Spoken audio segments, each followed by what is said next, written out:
For Toro, I'm always sort of going to take the producer chair, and the collaboration comes in with the performance or the musicianship, vocals. I guess I do sort of see my role as like more executive producer, because like I have worked with other producers slash musicians who contribute something that is more of a production thing than like a chord progression. So yeah, I feel like usually my ear gravitates towards textures, and that's usually what I like to have the most control over, is like the warmth or the brightness. That's about it. Other than that, I'm down to have other people mix it. I'm down to have other people play, but it's more just the coloring of everything. I feel like that's where I really see myself being vital. Yeah. I mean, it always fascinates me how artists create their vision, how they realize their own identity, and across all the Toro albums, there's an audio identity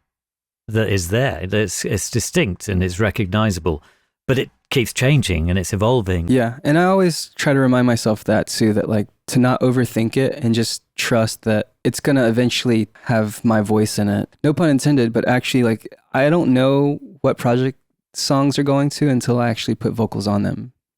So like for me, it like a lot of the stuff on Mahal didn't sound like Toro until I started putting scratch vocals down.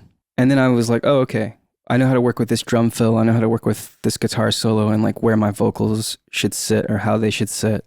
It's a weaving of sorts. Like I personally don't like to just go in and like, this is my song, boom. Like these, like I'll take parts out if they don't work and just weave it in.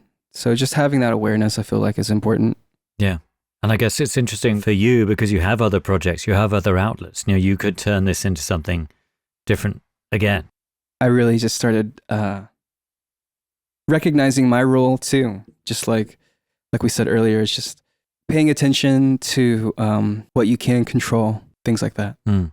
And yet you are a band. You perform as a band. Yeah. You've had a long-term band membership. Who join you again and again to perform. Totally. Yeah, I can't stress the importance of how important it is to have bands in general, not just for Toro or something, but like I think people enjoy seeing the musicianship and they enjoy seeing the chemistry on stage. And I'm always torn as an electronic musician, like how much acoustic noise is coming from the stage. I don't know, that was just a big factor, just seeing how technology and live sound has changed so much, just trying to make everything work, especially with a project like this that's half live, half electronic. Like we use both, like we use CDJs on stage and live drums, but we are ampless now.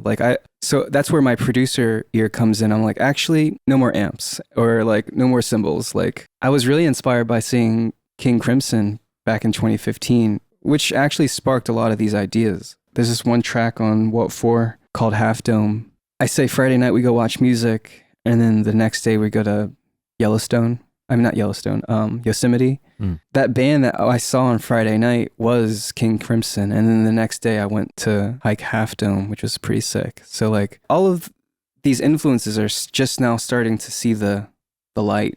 And I feel really excited to sort of bring this knowledge to the stage. Seeing King Crimson play without amps was like actually genius. I was like saying to myself, like, it sounds so good. Like, to see like an older generation sort of being pretty progressive about their live sound was like very awesome. So I'm just excited to see where else a band once again where that can go.